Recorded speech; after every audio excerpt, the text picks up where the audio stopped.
In the theatre of your mind, two invisible characters argue over every decision you make, often without your permission. Beat. Daniel Kahneman hands us the spotlight to watch them perform. Section 1. Meet System 1 and System 2, the dual mind on stage. Imagine a non-stop news ticker scrolling behind your eyes. Beat. Snap judgments, gut feelings, and instant reactions pour out before you can even form a sentence. Kahneman calls this rapid-fire narrator System 1. It is automatic, associative, and relentlessly eager to connect dots, even when no pattern exists. Beat. Now picture a more deliberate editor who types slowly, checks facts, and gets tired easily. That is System 2. The book's opening argument is simple yet transformative.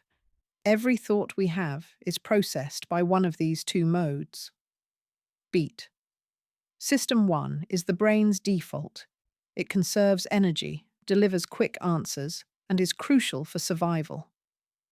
You don't calculate the trajectory of a baseball, you just raise your glove. Beat. System 2, by contrast, is summoned for effortful reasoning, comparing mortgage offers, proving a theorem, or resisting a second slice of cake. Beat. Kahneman warns that the relationship is lopsided. System 1 generates a confident story first. Then System 2 rubber stamps it, unless forced to intervene. Beat. This asymmetry explains why we fall for optical illusions, persuasive slogans, and memorable anecdotes. The mind seeks coherence, not accuracy. It prefers a tidy narrative to an incomplete truth. Beat. The key takeaway? Awareness. Beat. When you feel immediate certainty, especially about complex issues, pause and invite System 2 to the microphone. A moment of reflection can save hours of regret. Emphasis, system. Section 2, heuristics and biases, shortcuts with hidden tolls. Having introduced the protagonists, Kahneman turns to their misadventures. Beat. Heuristics are mental shortcuts that System 1 deploys to navigate complexity. They are efficient, but each carries a built-in bias, a blind spot in our cognitive windshield. Beat. Consider the availability heuristic. We judge probability by how easily examples spring to mind. After hearing about a shark attack, many swimmers overestimate danger, even though vending machines kill more people annually. Beat.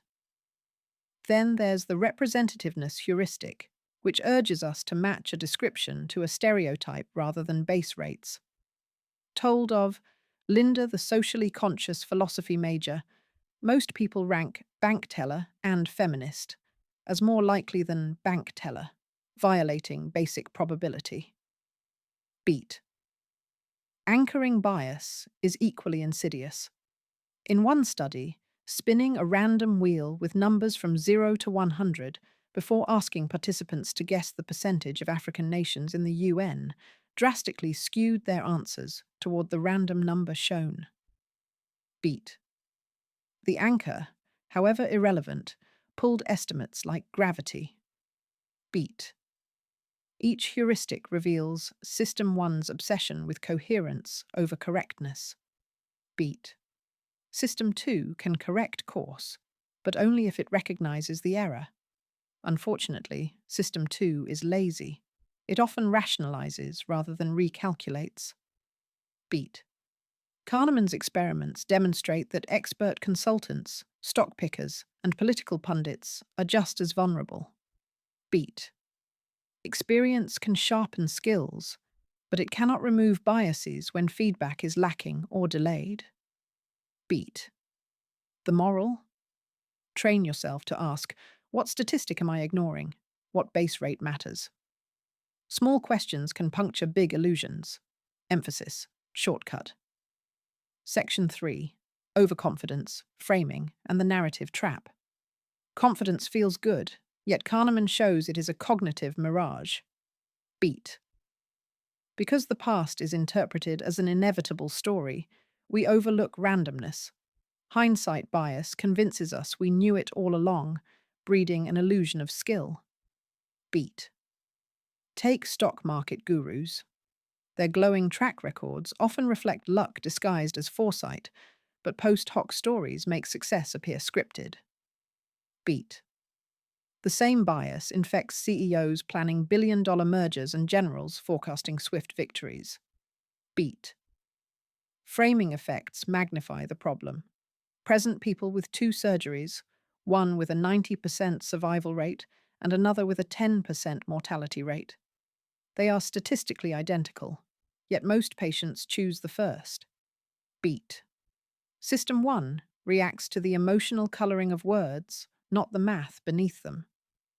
Beat. Prospect theory.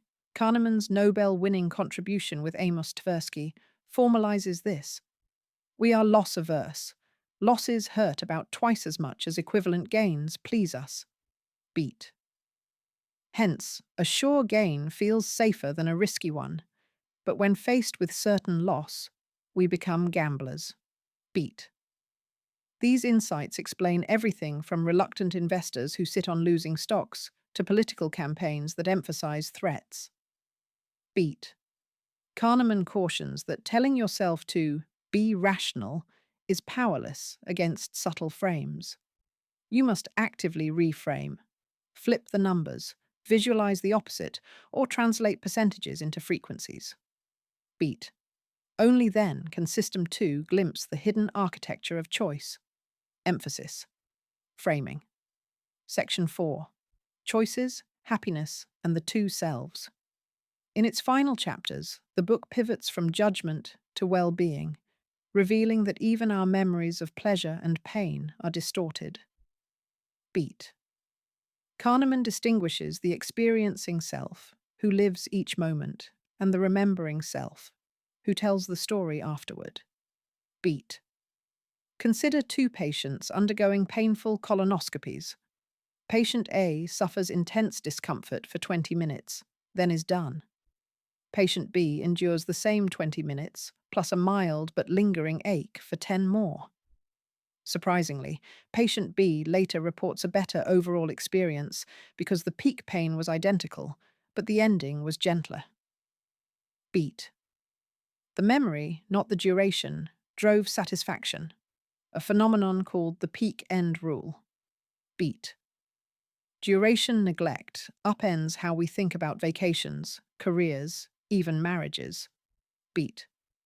We chase experiences that will photograph well in hindsight rather than maximize moment-to-moment joy. Beat. The concept of experienced utility versus remembered utility challenges economists' assumption that choices reveal true preferences. Beat. So how can we design a happier life? Kahneman suggests simple yet radical steps.